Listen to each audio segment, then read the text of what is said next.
Hello friends, welcome back to my channel advance English 101। Friends, आज की इस video में हम लोग 15 से अधिक एडवांस स्ट्रक्चर को सीखेंगे और एक से बढ़कर एक हिंदी सेंटेंस की प्रैक्टिस करेंगे, जिसमें आज का हमारा पहला स्ट्रक्चर होगा अ लिटिल लॉन्गर से बनने वाले सेंटेंस का स्ट्रक्चर है, जिसका मतलब होता है थोड़ी देर और।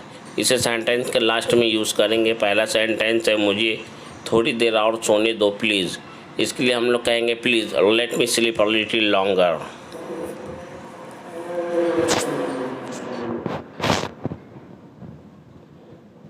मुझे उससे थोड़ी देर और बात करने दो। Let me talk to him और हर अ लिटिल लॉन्गर। आप यहाँ थोड़ी देर और बैठे बैठे उसका इंतज़ार कर सकते हैं। You can wait for him a little longer while sitting hair.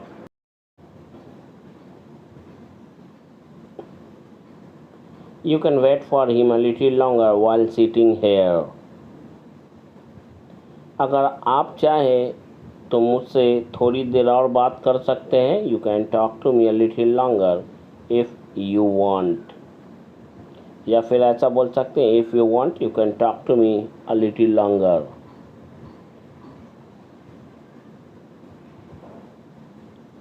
अगर आप चाहें तो यहाँ थोड़ी देर और रुक सकते हैं। You can stay here a little longer if you want, or we can say if you want, comma, you can stay here a little longer. If you want, you can stay here a little longer. क्या मुझे थोड़ी देर और अपने दोस्त से मिलने की इजाज़त है? Am I allowed to meet my friend a little longer? Am I allowed to meet my friend a little longer?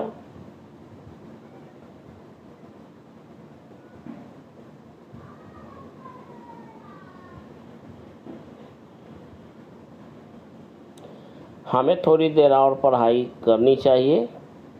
We should study a little longer. We should study a little longer. ये structure तब काम करता है, लेकिन जब कहना हो हमें थोड़ी देर और पढ़ाई करनी ही चाहिए, तब हम लोग कहेंगे we must study a little longer. Next sentence, तो क्या मैं थोड़ी देर के लिए तुमसे मिलने तुम्हारे घर के आसपास आऊँ? तो should I come near by your house for a short while to meet you? इस गलत नेक्स्ट है हमारा स्ट्रक्चर, जब भी बोलना हो गलत फहमी में मत रहना कि इसके लिए do not have this misconception that का यूज़ करते हैं। इस गलत फहमी में मत रहना कि हम में से कोई तुम्हें पैसे उधार देगा। Do not have this misconception that any one of us will lend you money.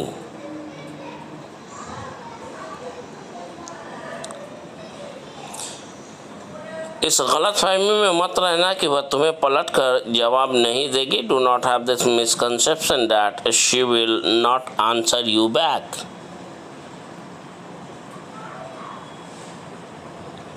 इस गलत फहमी में मत रहना कि वह आज के बाद तुम्हारा कभी अपमान नहीं करेगा। Do not have this misconception that he will not insult you from today onwards, या फ्रॉम नाउ ऑनवर्ड्स, या फ्रॉम नाउ ऑन। नेक्स्ट हमारा स्ट्रक्चर ऑल यू केयर या all you cares. According to subject यहाँ care changeable होगा। According to subject, according to tense. Care यहाँ changeable है। उसके बाद अबाउट, प्रेजेंट की बात है तो इज का यूज़ करेंगे। पास्ट की बात है तो वॉज वर्ब का यूज़ करेंगे। वर्ब की आईएनजी फॉर्म का यूज़ करेंगे। अगर वर्ब है तो नहीं, तो नाउन है तो नाउन को नाउन ही रहने देंगे। उसे तो बस चाय की पड़ी रहती है। All he cares about is tea. तुम्हें तो खाने की पड़ी रहती है। All you care about is eating. All you care about is eating. उसे तो बस अपने घर जाने की पड़ी है। All he cares about is going to his house. All he cares about is going to his house. तुम्हें तो बस अपनी गर्लफ्रेंड से मिलने की पड़ी रहती है। All you care about is your meeting your girlfriend. All you care about is meeting your girlfriend. तुम्हें तो बस अपने काम की पड़ी रहती है। All you care about is your work. All you care about is your work. तुम्हें तो बस, राधा को तो बस अपने माता पिता की पड़ी रहती है। All Radha cares about her parents. All Radha cares about her parents. तुम्हें तो बस दिन रात बच्चों को पढ़ाने की पड़ी रहती है। All you care about is teaching to the children around the clock. Around the clock का मतलब दिन रात, 24 घंटे। नेक्स्ट हमारा गुड फॉर नथिंग, जिसका मतलब होता है किसी काम के लायक, किसी काम का नहीं या बिल्कुल बेकार।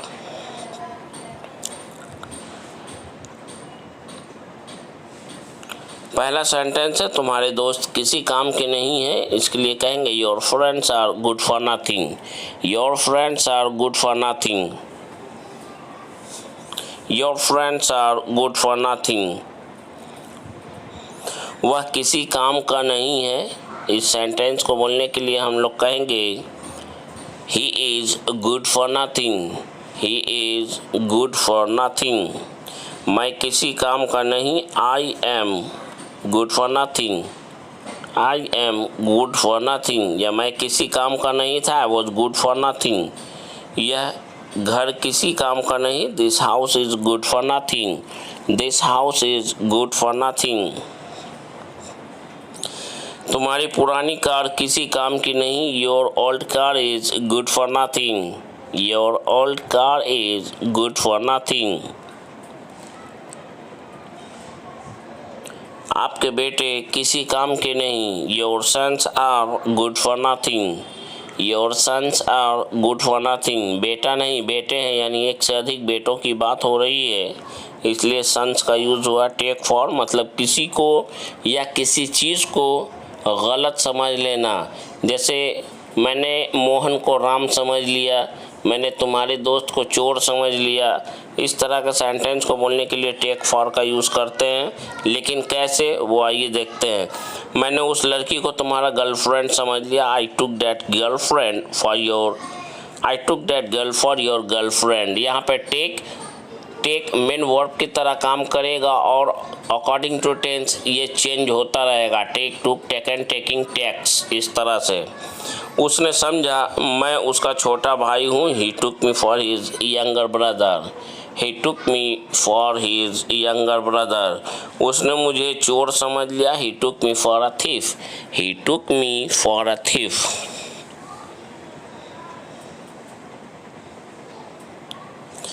उसने समझा मैं तुम्हारा भाई हूँ, he took me your brother.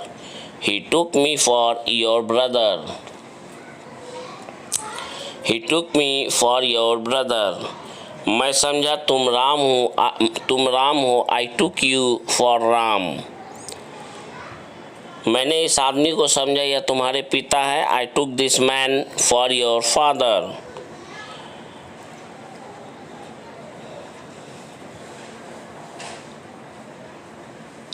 मैंने तुम्हारे दोस्त को चोर समझा, I took your friend for a thief. मैंने उसे तुम्हारा होने वाला पति समझ लिया या समझा, I took him for your would be husband.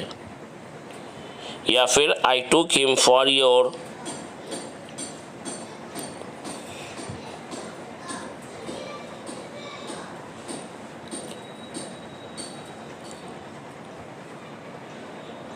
So dear friends, यह वीडियो अगर आपको अच्छा लगता है तो प्लीज़ इस वीडियो को लाइक करें, शेयर करें, सब्सक्राइब करें और कमेंट ज़रूर करें, क्योंकि आपके कमेंट से ही हमारे मनोबल को बढ़ावा मिलता है। कमेंट ज़रूर करें। नेक्स्ट हमारा स्ट्रक्चर है विदाउट बीइंग टोल्ड, जिसका मतलब होता है बिना कहे या बिना बताए। जब भी हमें इस तरह की बात को बोलना हो, बिना बताए आप में से कोई भी अब मेरे घर कभी नहीं आएगा, या फिर उसने अपने माता पिता को बिना बताए अपनी मर्ज़ी से शादी कर लिया, या बिना बताए यहाँ से कहीं भी मत जाना। इस तरह का सेंटेंस जब भी बोलना हो तो हम लोग विदाउट बीइंग टोल्ड का यूज़ करते हुए बड़ी आसानी के साथ अपनी बातों को बोल सकते हैं, बता सकते हैं, कह सकते हैं।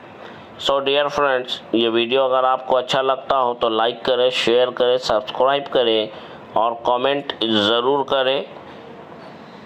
वीडियो को लास्ट तक ज़रूर देखें और देखने के बाद अपने कमेंट के माध्यम से हमें बताएं कि यह वीडियो आपको कैसा लगा। अगर अच्छा लगा हो तो ज़रूर बताइए, सीखने को मिला हो तो ज़रूर बताइए, ताकि मैं भी जान सकूं कि हाँ, मेरा ये मेहनत सफल हो रहा है या नहीं हो रहा है। आइए इसके स्ट्रक्चर की बात करते हैं। तो सबसे पहले हम लोग अपनी बात को कंप्लीट करेंगे और हमारा बात किसी भी टेंस में हो सकता है, यानी हमारा सेंटेंस किसी भी टेंस में हो सकता है। उसके बाद विदाउट बीइंग टोल्ड का यूज़ करेंगे, जिसका मतलब होता है बिना कहे, बिना बताए। पहला सेंटेंस है बिना बताए या बिना कहे आप में से कोई भी मेरे घर कभी मत आना। इस सेंटेंस को बोलने के लिए हम लोग कहेंगे any one of you never come to my home without being told. Any one of you never come to my home without being told.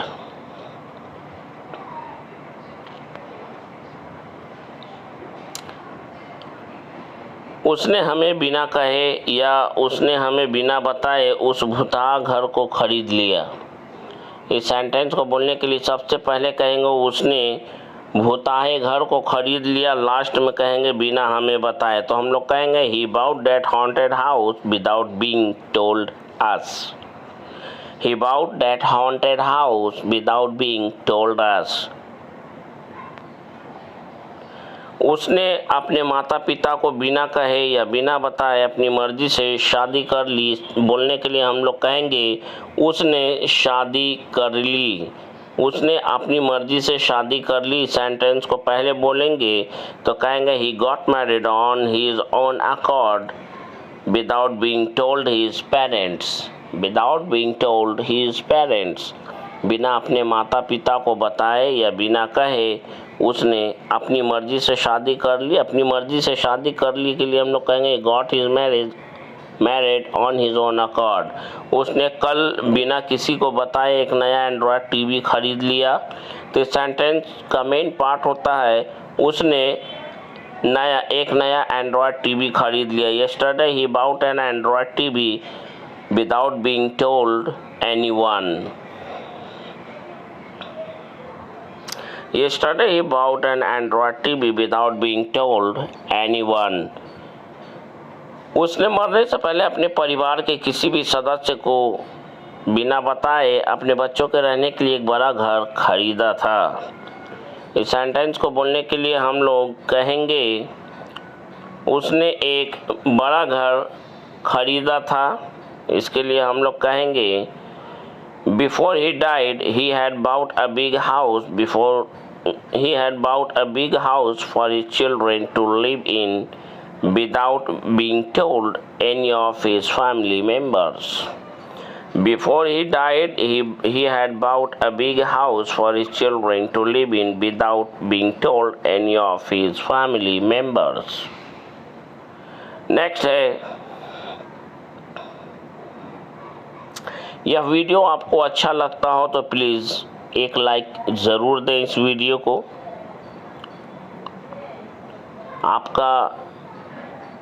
आपका लाइक किया हुआ मेरे वीडियो को बढ़ावा देगा, मेरे को बढ़ावा मिलेगा और मैं इससे भी बेहतर वीडियो आपके लिए लेकर आने की कोशिश करूँगा। उसने बिना कहे या बिना बताए बाइक खरीद लिया। ही बाउट अ बाइक विदाउट बीइंग टोल्ड। उसने बिना कहे या बिना बताए बाइक खरीद लिया। तो सेंटेंस का मेन पार्ट है उसने बाइक खरीद लिया, ही बाउट अ बाइक। उसके बाद कहेंगे विदाउट बीइंग टोल्ड, बिना कहे या बिना बताए। बिना कहे या बिना बताए कहीं मत जाना। इसके लिए हम लोग कहेंगे सबसे पहले कहीं मत जाना, don't go anywhere without being told. Don't go anywhere without being told. मैं आपके लिए इतने अच्छे अच्छे स्ट्रक्चर लेके आता हूँ कि आपको अंग्रेज़ी बोलने में कोई दिक्कत नहीं होगी, बशर्ते कि अगर आप हमारे इंस्ट्रक्शन को फॉलो करते हैं तो। उससे कह दो हमें बिना बताए कहीं भी ना जाए। Ask him not to go anywhere without being told us. Ask him not to go anywhere without being told us.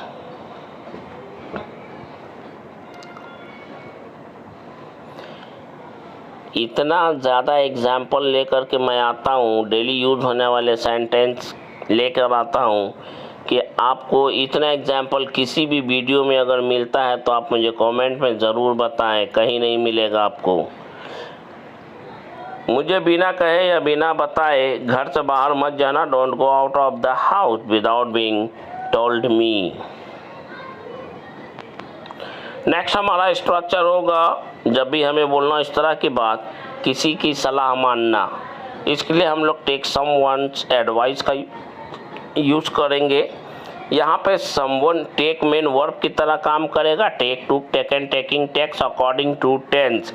और समवन की जगह पे उस आदमी का जिक्र करेंगे जिसकी सलाह मानने की बात कही जा रही हो। जैसे डॉक्टर की सलाह मानो और कहीं घूम कर आओ। इस सेंटेंस को बोलने के लिए हम लोग कहेंगे take doctor's advice and visit somewhere near by. Take doctor's advice and visit somewhere near by. अपने माता पिता की सलाह मानो और अब तुम भी शादी कर लो। Take your parents advice and now you to get married. You also या यू टू गेट मैरिड। ऐसा नहीं कि लिखा है इसमें यू ऑल्सो और मैं बोल रहा हूँ यू टू तो रॉन्ग हो गया। नहीं, ऐसी बात नहीं है। मैं हिंदी सेंटेंस देखकर उसका अनुवाद खुद से करता हूँ। मेरी सलाह मानो और यह नौकरी तुम कर लो। तुम्हारे लिए नौकरी पाने का सुनहरा अवसर है। इस मौका को हाथ से जाने मत देना। इस सेंटेंस को बोलने के लिए हम लोग कहेंगे take my advice and do this job. This is a golden opportunity for you to get this job. Don't miss this opportunity. Take my advice and do this job. This is a golden opportunity for you to get this job. Don't miss this opportunity or don't miss this chance. Opportunity की जगह पे chance का भी use किया जा सकता है। Next sentence है मेरी सलाह मानो और यह नौकरी तुम कर लो। Take my advice and do this job. तुम्हारे लिए उसकी सलाह मानो और अपने बच्चों को अभी स्कूल भेजना शुरू करो। Take heed advice and start sending your kids और children to school. Take his advice, उसकी सलाह मानो। Take his advice and now start, और अब शुरू कर दो सेंडिंग, भेजना। And now start sending your kids to school. मेरी सलाह मानो और आज से ही स्पोकन इंग्लिश की प्रैक्टिस शुरू कर दो। Take my advice and start practising for spoken English just from today. Take my advice and start practicing for spoken English just from today. अगर रहता अभी से तो हम लोग कहते हैं just from now। मेरी सलाह मानो और आज से स्पोकन इंग्लिश की प्रैक्टिस शुरू कर दो। Take my advice and start practicing for spoken English just from today. So dear friends, यह वीडियो आपको अच्छा लगता हो तो लाइक, शेयर, सब्सक्राइब और कमेंट ज़रूर करें। What happened that, जिसका मतलब होता है ऐसा क्या हो गया कि। सेंटेंस के शुरू में ही इसे हम बोलेंगे। जैसे जब भी बोलना हो क्या हो गया कि आप मुझसे नाराज़ हो गए। ऐसा क्या हो गया कि उसने भरी महफिल में आपका अपमान कर दिया। ऐसा क्या हो गया कि लोग तुम्हारा सम्मान करने के बजाय तुम्हें गाली देने लगे हैं। इस तरह के सेंटेंस को बोलने के लिए हम लोग What happened that का यूज़ करेंगे। उसके बाद अपने सेंटेंस को बोलेंगे। जैसे क्या हो गया कि आप मुझसे नाराज हो गए, what happened that you got angry with me. ऐसा क्या हो गया कि उसने भरी महफिल में आपका अपमान कर दिया।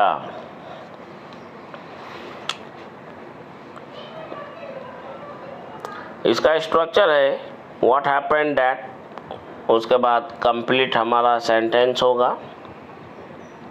ऐसा क्या हो गया कि आप मुझसे एकदम नाराज हो गए। सेंटेंस को बोलने के लिए हम लोग कहेंगे what happened that you got quite angry with me. What happened that you got quite angry with me. नाराज हो गए इसलिए गेट से गॉट हो गया, चेंज हो गया। ऐसा क्या हुआ कि उसने भरी महफिल में आपका अपमान कर दिया। What happened that he insulted you in the gathering of that party? ऐसा क्या हो गया कि वह अचानक गुस्से से आग बबूला हो गया। What happened that he boiled over? He suddenly boiled over with rage. Boil over with rage का मतलब होता है गुस्से से आग बबूला होना। ऐसा क्या हो गया कि तुमने अपने दोस्तों से बात करना बंद कर दिया। What happened that you have stopped talking to your friends? या you curtailed talking to your friends। ये एडवांस स्ट्रक्चर है। You curtailed, CURTAILED, ये मेन वर्ब की तरह काम करता है और यहाँ पे V2 का यूज़ किया गया, यानी कर्टेल से कर्टेल्ड। ऐसा क्या हो गया कि लोगों ने तुम्हारा सम्मान करना बंद कर दिया। What happened that people stopped respecting you? ऐसा क्या हो गया कि लोग तुम्हारा सम्मान करने के बजाय तुम्हें गाली देने लगे हैं। What happened that people have started abusing you instead of respecting you?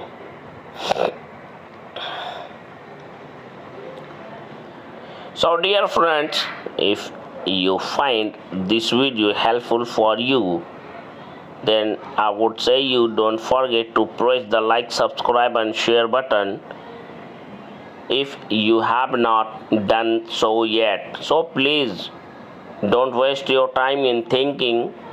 Please press the like, subscribe and share button, and after watching this video you must write your comment in the comment box about this video. How did you like this video? How did you find this video? Next sentence, ऐसा क्या हो गया कि उसने तुमसे सारे रिश्ते तोड़ लिए। सेंटेंस को बोलने के लिए हम लोग कहेंगे What happened that he broke all relationships with you? ऐसा क्या हो गया कि उसकी पत्नी उसके साथ बाकी का जीवन बिताना नहीं चाहती।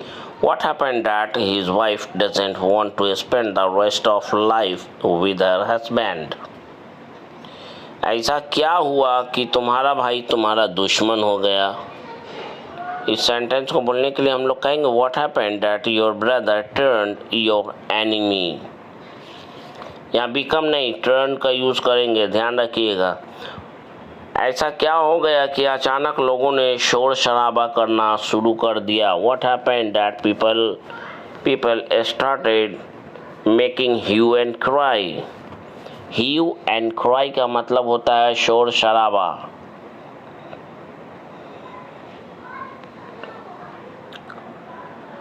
ऐसा क्या हो गया कि तुमने अपने घर को छोड़ दिया और फुटपाथ पर जिंदगी बिताने को मजबूर हो गए। What happened that you left your house and bound मतलब विवश हो गए, मजबूर हो गए, and bound to lead your life on the footpath?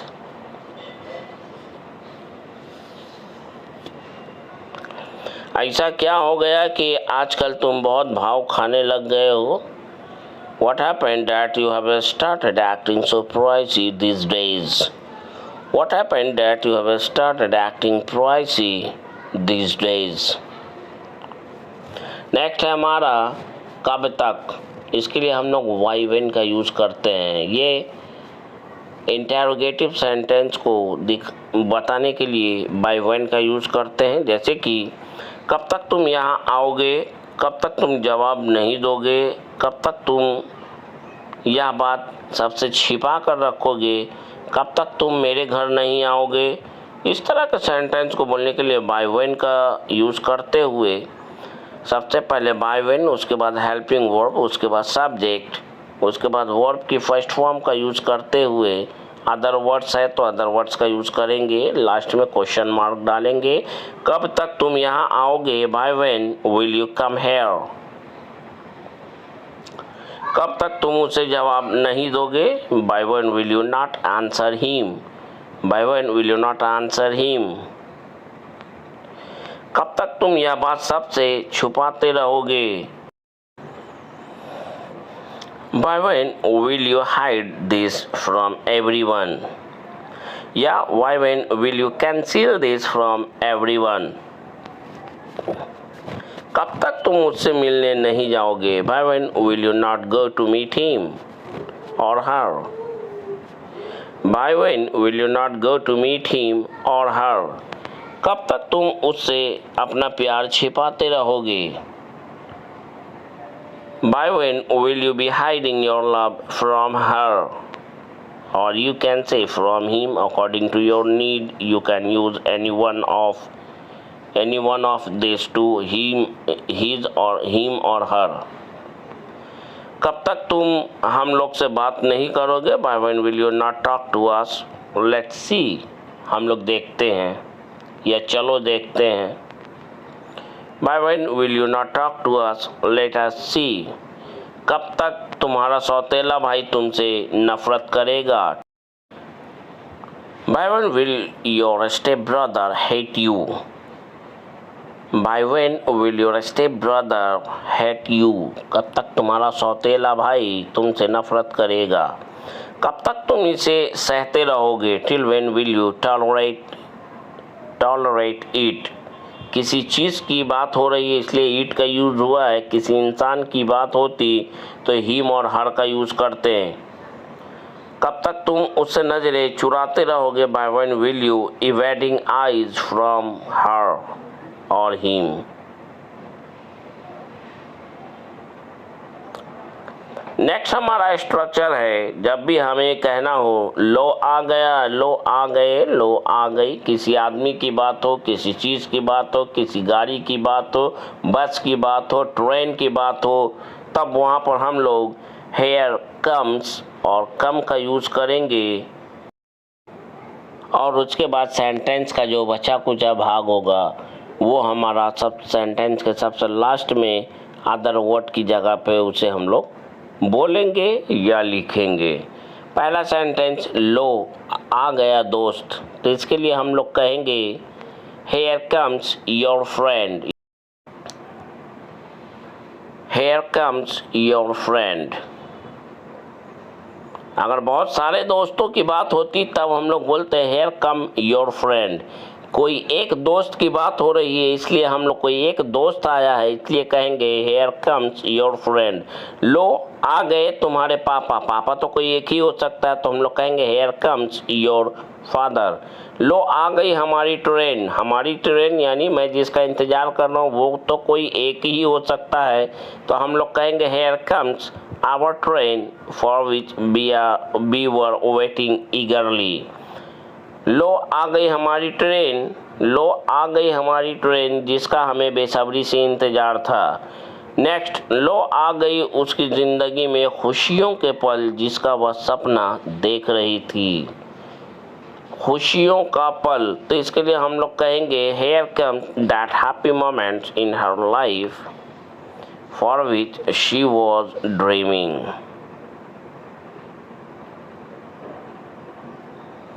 लो आ गए पापा के दोस्त लोग, पापा के दोस्त लोग यानी एक से अधिक इस मैरिज पार्टी को अटेंड करने के लिए। Here come my father's friends to attend this marriage party.